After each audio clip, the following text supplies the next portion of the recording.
করেছে এই সম্পর্কে তাকে যেমন কবরে প্রশ্ন করা হবে, তেমনি তার বিচারের মাঠেও তাকে জিজ্ঞাসাবাদ করা হবে। আল্লাহ সুবহানাহু ওয়া তাআলা বিচারের একচ্ছত্র মালিক, তবে তিনি ওয়াদা করেছেন যে তার বান্দাদের পাপ ত্রুটিগুলো তিনি তার অনুগ্রহের মাধ্যমে, তার দয়ার মাধ্যমে তিনি ক্ষমা করে দিবেন। আমরা সেই সত্তার প্রশংসা করি যিনি আমাদেরকে তার বান্দা হিসেবে গ্রহণ করেছেন, আমাদেরকে হেদায়েত দিয়েছেন, আমাদের নাজাতের জন্য একজন রাসূল প্রেরণ করেছেন, এবং এ যাবৎ এই ফিতনার মাঝেও তিনি আমাদেরকে ইবাদত বন্দিগি করার সুযোগ করে দিয়েছেন। আমরা সেই আল্লাহর প্রশংসা করি এবং বলি আলহামদুলিল্লাহ। এবং আমরা প্রত্যাশা করি যে কিয়ামতের মাঠে যাদের উপরে রহম করা হবে আল্লাহ যেন আমাদেরকে তাদের অন্তর্ভুক্ত করুন। আমরা বলি আমিন। সালাতু ওয়াস সালাম প্রিয় নবী মুহাম্মদুর রাসূলুল্লাহ সাল্লাল্লাহু আলাইহি ওয়াসাল্লামের প্রতি, যিনিও এই পৃথিবীতে বহু দুঃখ কষ্টের মাঝে ছিলেন, তাকেও শারীরিক মানসিকভাবে আঘাত করা হয়েছে। তিনিও বহু যুদ্ধ করেছেন, কিন্তু তার মূল লক্ষ্য ছিল এই পৃথিবীর মানুষের মাঝে ইসলামটাকে ছড়িয়ে দেয়া, তারা যেন আল্লাহর বান্দা হয়ে যায়। এটাই ছিল রাসূলুল্লাহ সাল্লাল্লাহু আলাইহি ওয়াসাল্লামের মূল উদ্দেশ্য।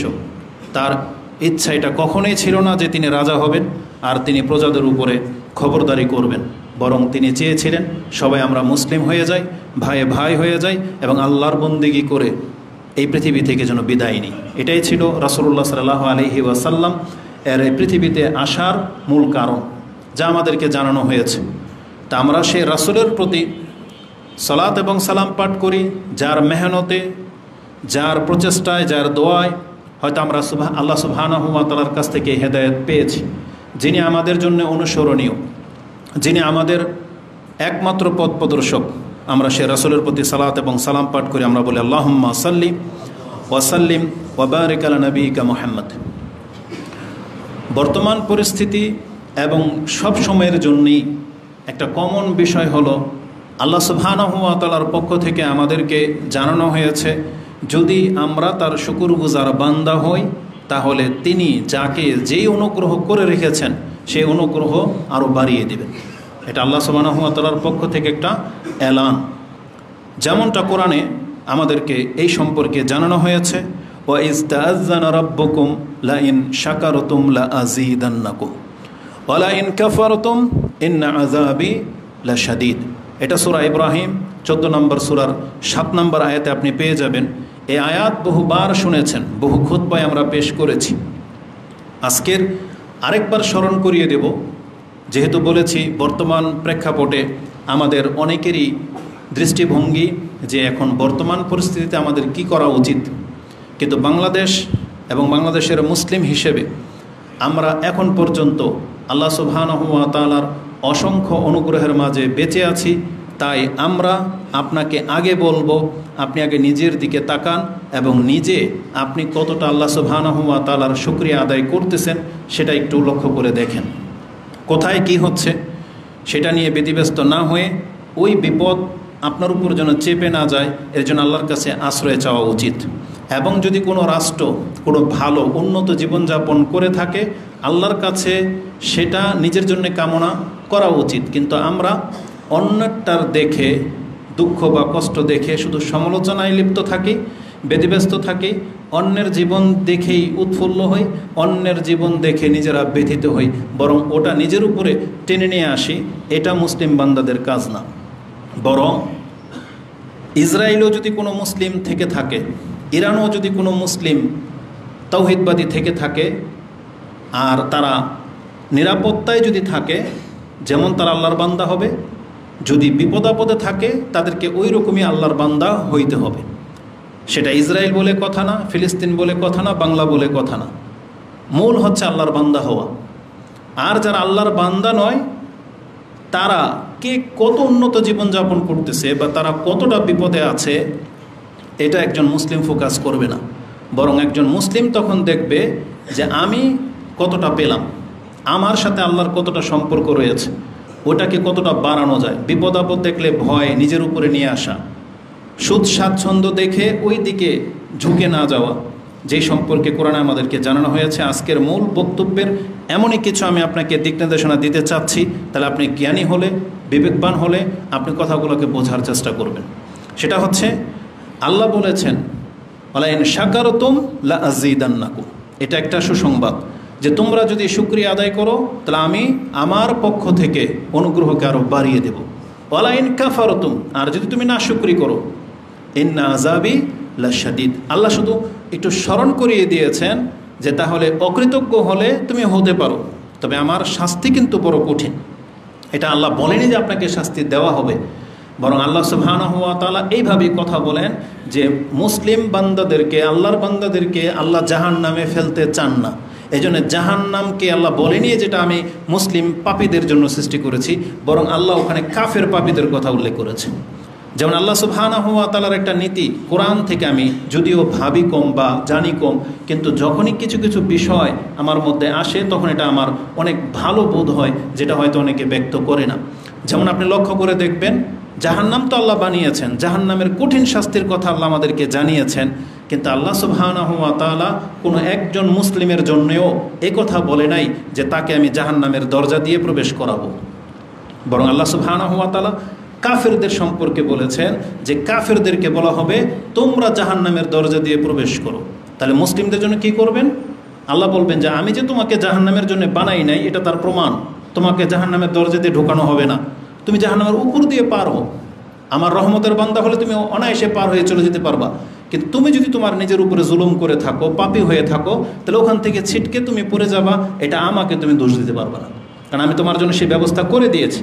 এই জন্য আমরা আমাদের পাপের কারণে ওই জাহান্নামের উপর থেকে ছিটকে নিচে পড়ে যাব, কিন্তু যারা নিজেকে যত বেশি জুলুম থেকে বাঁচিয়ে রেখেছেন সে ওখানকার এই জুলুম হওয়া থেকে আপনি দ্রুত পার হয়ে চলে যাবেন, সে হাদিস আমরা সবাই জানি।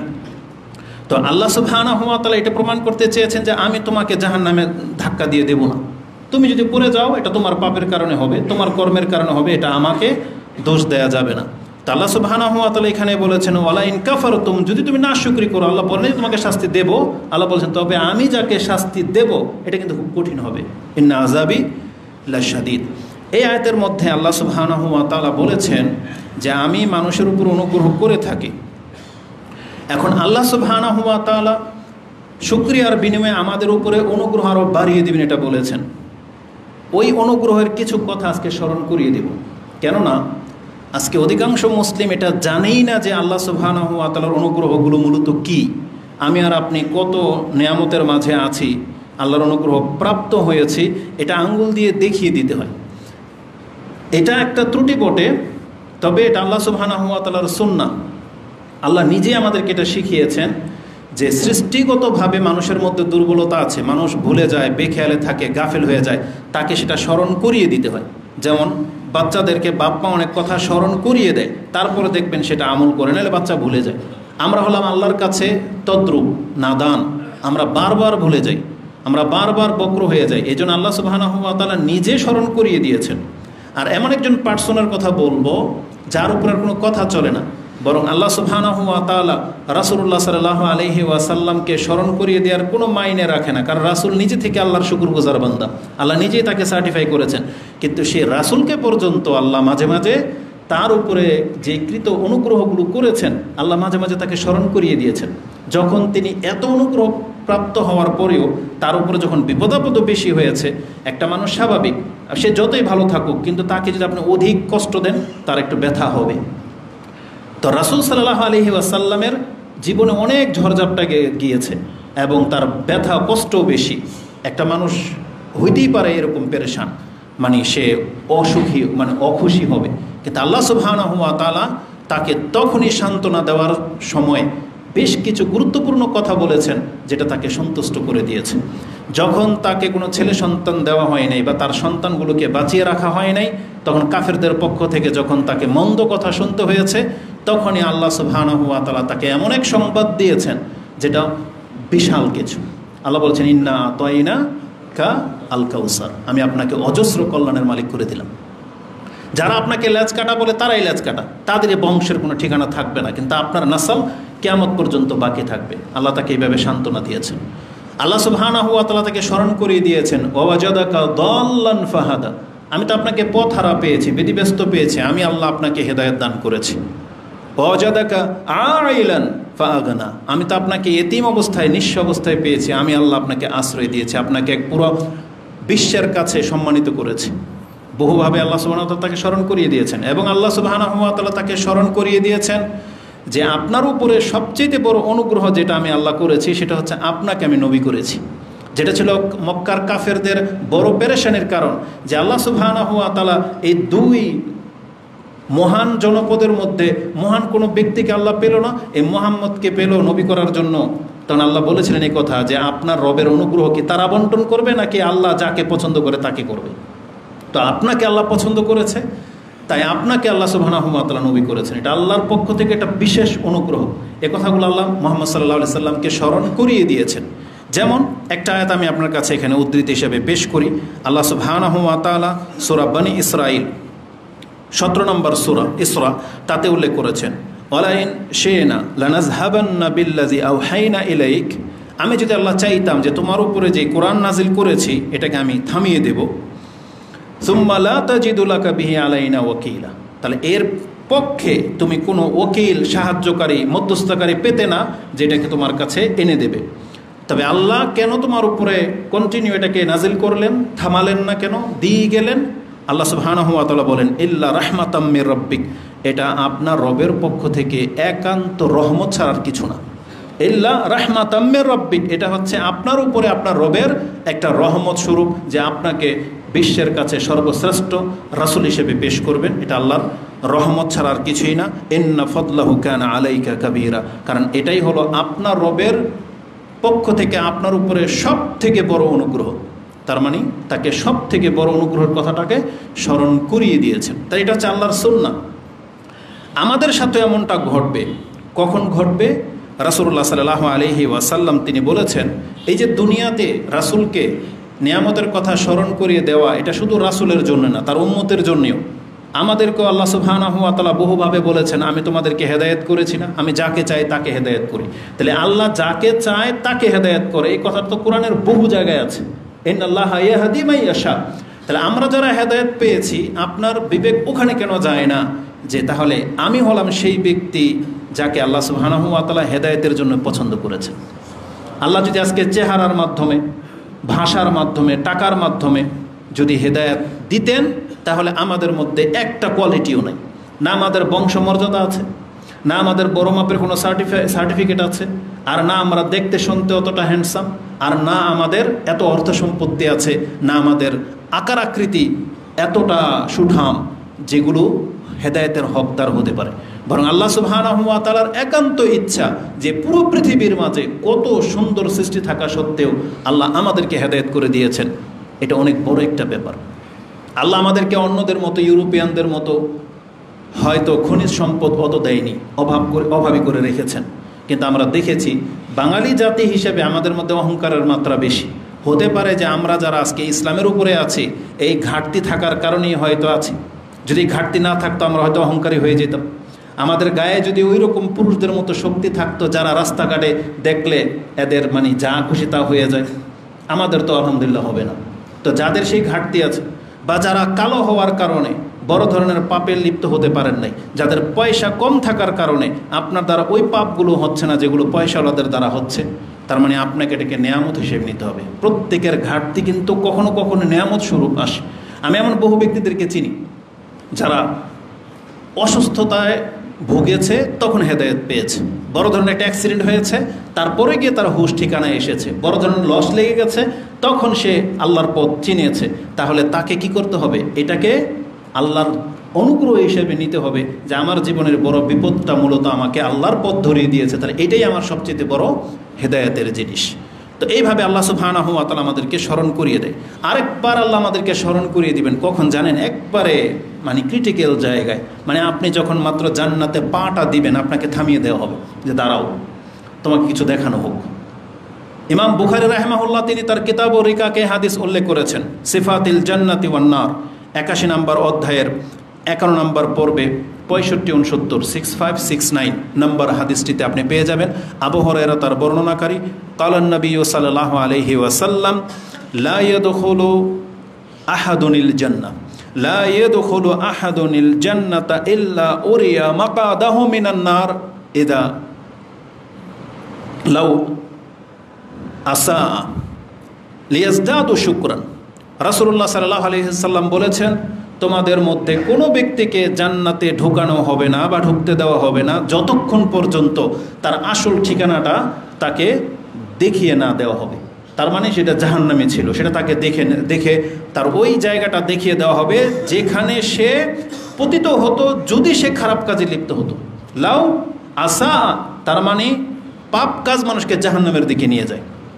যে যত অপরাধের সাথে জড়িত এটা তার জাহান্নামের পথ। তাকে এই কথা বলা হবে যে আজকে তুমি জান্নাতে যেতে পারতেছো তোমার ভালো কাজের কারণে, তুমি যদি মন্দ হইতা তাহলে তোমার জায়গা হইতো এটা। লিয়াজদাদু শুকরান, যাতে করে সে আরও অন্তঃস্থল থেকে আল্লাহর শুকরিয়া আদায় করতে পারে।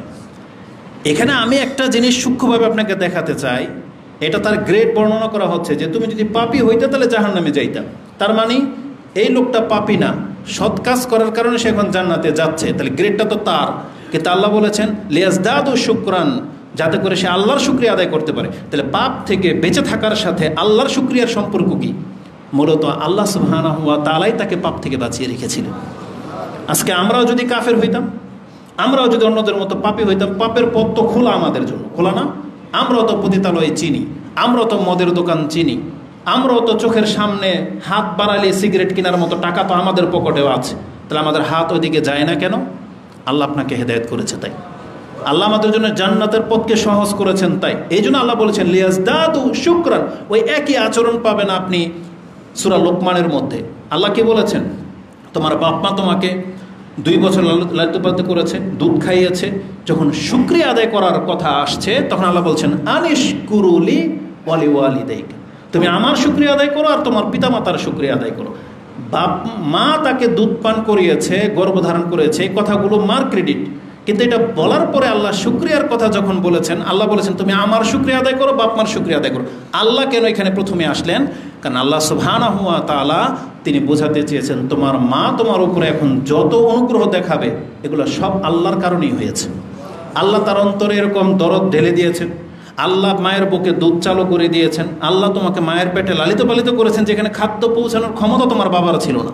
এই জন্য আল্লাহ ক্রেডিট আল্লাহ নিচ্ছেন, আল্লাহ স্মরণ করিয়ে দিচ্ছেন যে তুমি আমার শুকরিয়া আদায় করো, তারপর তোমার বাপ মার শুকরিয়া আদায় করো। ঠিক আমরা যারা পাপ থেকে বেঁচে আছি তাদেরকে জাহান্নাম দেখিয়ে দিয়ে আল্লাহ এই জন্যই বলবেন যে তুমি আল্লাহর শুকরিয়া আদায় করো, কারণ তোমার জায়গাটা এখানে হতো যদি তুমিও তাদের মতো পাপী হইতেন।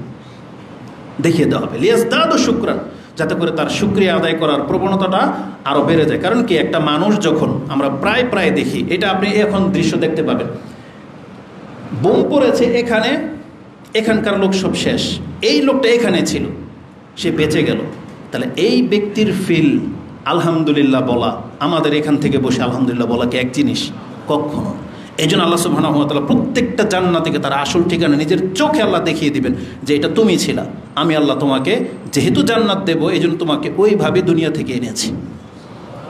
ঠিক তেমনি আল্লাহ সুবহানাহু ওয়া তাআলা বলেছেন ওয়ালা ইয়াদখুলু আন-নারা আহাদুন, জাহান্নামীদের কেউ জাহান্নামে ঢুকতে দেওয়া হবে না, তার আগে তাকে তার আসল জায়গাটা দেখানো হবে।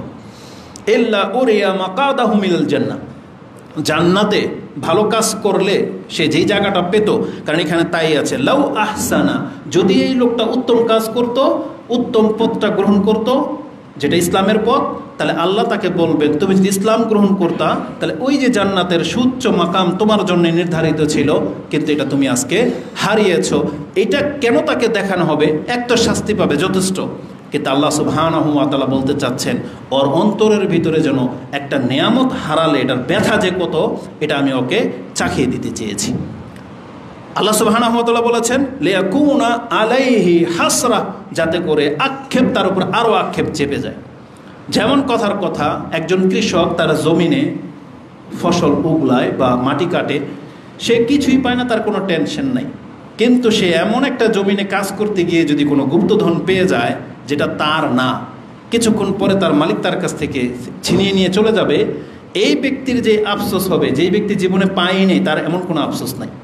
বরং যেই ব্যক্তি যে বড় মাছ ধরার পরে তুলতে গিয়ে ব্যাগে ধরবে, যখন ছুটে যায়, আমি তার দৃশ্য দেখেছি, সে তার চোখ টলমল করে।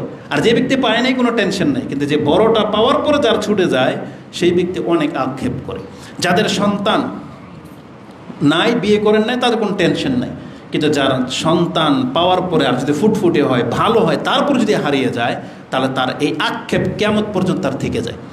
এই জন্য আল্লাহ সুবহানাহু ওয়া তাআলা প্রত্যেক ব্যক্তিকে, জাহান্নামীদেরকে তার আক্ষেপটাকে বাড়ানোর জন্য তার জান্নাতটাকে তার কাছে পেশ করানো হবে, যাতে করে তার কষ্টটা আরও বেড়ে যায়। তো এটা ইমাম বুখারী কোট করেছেন। আমি কেন এই হাদিসটাকে আপনার কাছে কোট করেছি, যে আল্লাহ সুবহানাহু ওয়া তাআলার সুন্নাহ হলো মানুষকে তার অনুগ্রহগুলোকে মাঝে মাঝে স্মরণ করিয়ে দেওয়া উচিত। তাতে কি হবে? তাতে তার ফয়দা হবে। বিশেষ করে যারা মুসলিম তাদের ফয়দা হবে। মুসলিমকে যদি তার অনুগ্রহগুলোর কথা স্মরণ করিয়ে দেওয়া হয়, সে যত বড় স্বৈরাচার হোক তার উপকার হবেই হবে। এটা আল্লাহ সুবহানাহু ওয়া তাআলা আমাদেরকে জানিয়েছেন।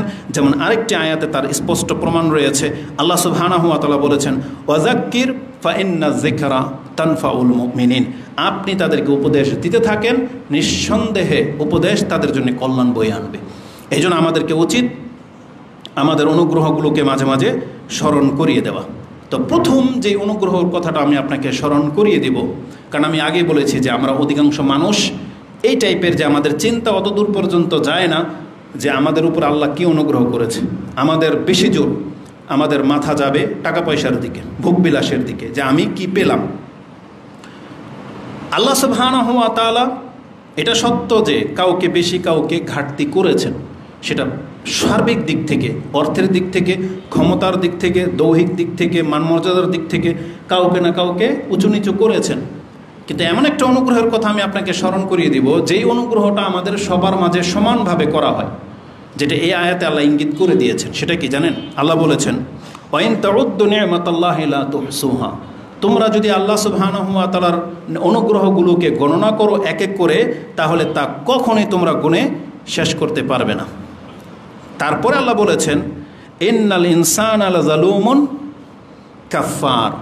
কিন্তু মানুষ হচ্ছে অনেক বড় জালেম আর অকৃতজ্ঞ। এটা একটা আয়াতের শেষ টুকরা। ঠিক এই আয়াতটাই, এটা ছিল সূরা ইব্রাহিম 34 নম্বর আয়াত। একই কথা আল্লাহ সুবহানাহু ওয়া তাআলা তার 2 সূরা পরে সূরা নাহলের 18 নম্বরে উল্লেখ করেছেন। আল্লাহ বলেছেন, ওয়াইন তাউদ্দু নি'মাতাল্লাহি লা তুহসুহা ইন্নাল্লাহা লাগফুরুর রহিম। আল্লাহ সুবহানাহু ওয়া তাআলা হচ্ছেন ক্ষমাশীল এবং দয়াবান। তাহলে দুইটা ত্রুটির এগেইনস্টে আল্লাহর দুইটা গুণ উল্লেখ করেছেন। এক, মানুষ হচ্ছে অকৃতজ্ঞ জালেম, আর আল্লাহ বলেছেন আমি হলাম ক্ষমাশীল এবং দয়াবান। তার মানে আমি যেটা বোঝাতে চেয়েছি, আমরা প্রত্যেকেই কোনো না কোনো দিক থেকে জালেম, আমরা প্রত্যেকেই কোনো না কোনো দিক থেকে অকৃতজ্ঞ। কিন্তু আল্লাহ সুবহানাহু ওয়া তাআলা এটা যেমন একজন পয়সাওয়ালার সাথে করেন, একটা দরিদ্রের সাথেও করেন। সেটা কি? আল্লাহ দয়া এবং ক্ষমা করে থাকেন। এই জন্য আমরা প্রত্যেকে পাপী হওয়া সত্ত্বেও আল্লাহর দয়া এবং ক্ষমার মধ্যে বেঁচে আছি। এই অনুগ্রহটা সবাই সমানভাবে পেয়েছে। একটা বড় পাপী কথা বলতে পারবে না যে আল্লাহ আমাকে ধরলেন, আরেকজনকে মাফ করে দিয়েছেন, না। কারণ এটার ফয়সালা এখনও হবে না, কারণ সে জানে না যে তার কত পাপের কারণে আল্লাহ তাকে ছাড় দিয়ে রেখেছেন। আর আল্লাহ নিজেও বলেছেন যে আল্লাহ বহু পাপের ক্ষেত্রে তিনি ছাড় দিয়ে থাকেন। যে আয়াতটা আপনি পাবেন, ওমা আসাবাকুম মিন মুসিবাতিন ফাবিমা কাসাবাত আইদিকুম, ফাবিমা কাসাবাত আইদিকুম। তোমাদের উপরে যে মুসিবতগুলো আসে এটা মূলত তোমাদের হাতের কামাই। ওয়ায়াফু আন কাসীর, কিন্তু আল্লাহ অনেক পাপের ক্ষেত্রে তোমাদের কাছ থেকে হাত উঠিয়ে নেন। তার মানে তোমাদেরকে পাকড়াও করেন না বা পৃথিবীতে শাস্তি দেন না। ওয়ায়াফু আন কাসীর, আল্লাহ বহু অপরাধকে নজরান্দাজ করে ছেড়ে দেন। তার মানে দেখেও না দেখার মতো করে ছেড়ে দেন। আল্লাহ চট করে আমাদেরকে ধরেন না। কোরআনের 2টা আয়াতের মধ্যে এটা আপনি পেয়ে যাবেন। সূরা শুরা 42 নম্বর সূরার 30 এবং 42 নম্বর সূরার 34 নম্বর আয়াতে আল্লাহ সুবহানাহু ওয়া তাআলা বলেছেন, ওয়ায়াফু আন কাসীর, তোমাদের অনেক পাপকে আল্লাহ সুবহানাহু ওয়া তাআলা ক্ষমা করেই যাচ্ছেন। তাহলে এই অনুগ্রহের কথাটা আমি আপনাকে স্মরণ করিয়ে দিতে চাচ্ছি যে আল্লাহ সুবহানাহু ওয়া তাআলা যেমন অনেক বড় বড় পাপীদেরকে ক্ষমা করেছেন বা করে যাচ্ছেন, আল্লাহ আমাদেরকেও ক্ষমা করতেছেন। এজন্য আমরা তার প্রশংসা করি, আমরা বলি আলহামদুলিল্লাহ। এরপরে যেই অনুগ্রহের কথাটা স্মরণ করিয়ে দিব সেটা হচ্ছে এই বছর আমরা একেবারে শেষ প্রান্তে চলে আসছি। এই 2025 সাল চলে যাচ্ছে, মানে এই বছর যেটা 1446 হিজরি চলে যাচ্ছে এই হজের মধ্য দিয়ে। তার মানে একটা বছর আমরা পার করলাম। এখন আপনাকে আমি স্মরণ করে দিতে চাচ্ছি বিগত বছর থেকে নিয়ে এই বছর পর্যন্ত বাংলাদেশের মুসলিম হিসেবে আমি আর আপনি কি অনুগ্রহের মাঝে আছি। প্রথম বললাম এই একটা বছর পার হয়ে গেছে, এখনও আমি আর আপনি ইসলামের উপরে টিকে আছি, এটা অনেক বড় একটা অনুগ্রহ। কারণ রাসূলুল্লাহ সাল্লাল্লাহু আলাইহি ওয়াসাল্লাম বলেছেন, যখন ফিতনা শুরু হবে সন্ধ্যায় যেই ব্যক্তি মুসলিম থাকবে দিনের বেলায় সে মুসলিম থাকবে না। দিনের বেলায় যে মুসলিম ছিল তার জীবনে এমন কিছু ঘটবে যে সন্ধ্যা হওয়ার আগেই সে কাফের হয়ে যাবে, তারপরে এক পর্যায়ে ওইভাবেই সে মরে যাবে। আমাদের লাইফে তেমন কিছু ঘটে না, একটা বছর পার হয়ে গেল। যারা 5 ওয়াক্ত সালাত আদায় করেন যদি কন্টিনিউ করে থাকে তা আলহামদুলিল্লাহ। যারা রমজান মাসের সিয়াম পালন করতে পেরে